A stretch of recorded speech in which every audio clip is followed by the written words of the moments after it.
Hello viewers, আসসালামু আলাইকুম। Welcome back to my channel Fatema Akter blog 68।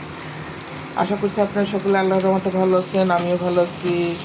দেখুন, খুব সহজে চিংড়ি মাছ কুটে নিয়েছি, ধুয়ে নিয়েছি, একটা আলু কুটে নিয়েছি, আদা রসুন পেঁয়াজ গরম মশলার গুঁড়া সব আগে আগে আমি তেলে কষিয়ে নিয়েছি। দেখুন, খুব সহজে চিংড়ি মাছটা আমি রান্না করে নিচ্ছি।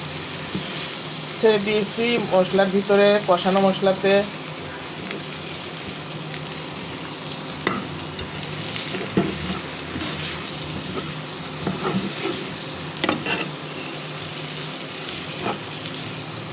এভাবে সহজে চিংড়ি মাছ রান্না করে নিলে দুর্দান্ত টেস্ট হয়।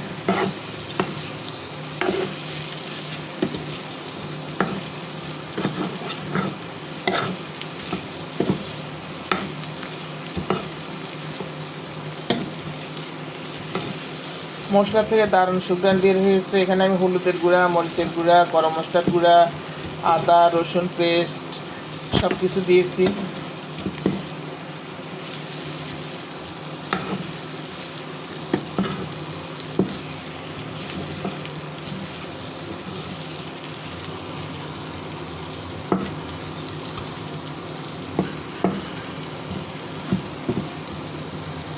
একই সাথে আমার আলুগুলো ভাজা হয়ে গেল, চিংড়ি মাছটাও ভাজা হয়ে গেল।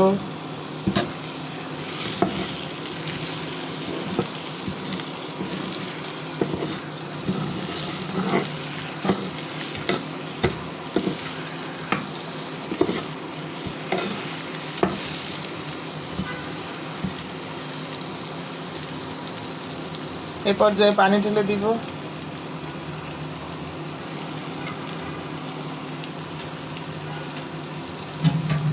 প্রিয় দর্শক, সহজে চিংড়ি মাছটা রান্না করে নিচ্ছি।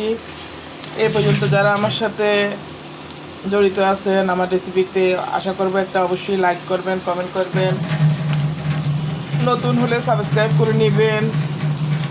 পানি দিয়ে দিচ্ছি।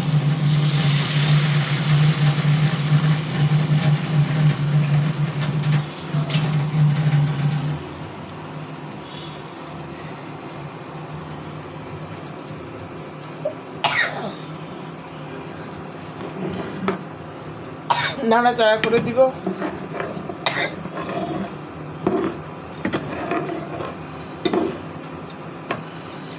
এই চিংড়ি মাছগুলো তো মোটামুটি বড়, একটু সিদ্ধ হতে হবে, তাই পানিটা একটু দিয়েছি সমান সমান করে।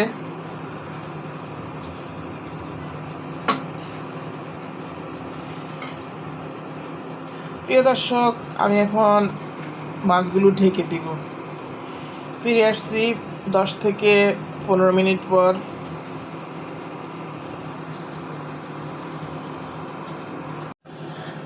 প্রিয় দর্শক, ফিরে আসলাম 10 মিনিট পর। ঢাকনাটা তুলে নিচ্ছি।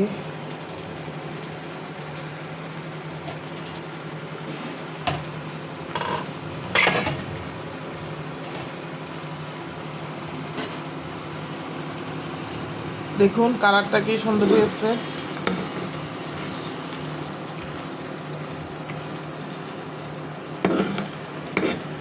নাড়াচাড়া করে দিব।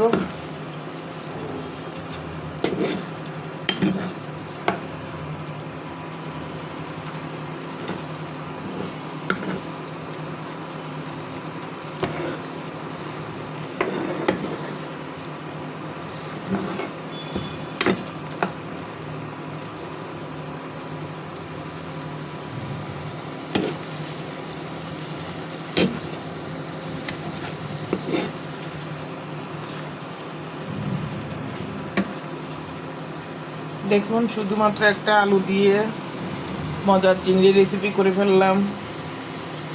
আর একটু ঝোলটা টেনে নিব।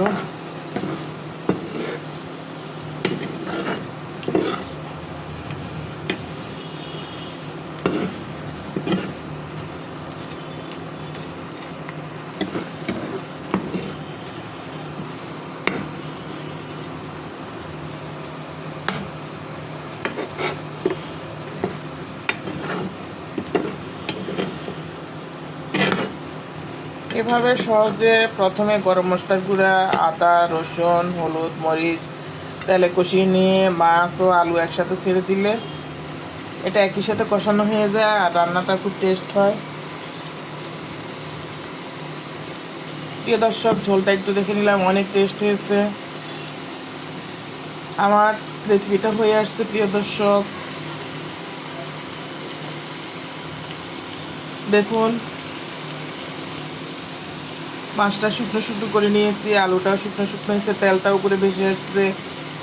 আজ এই পর্যন্ত, আমি আমার রেসিপিটা তুলে নিব এখন। ভালো থাকুন দর্শক, আল্লাহ হাফেজ, আসসালামু আলাইকুম।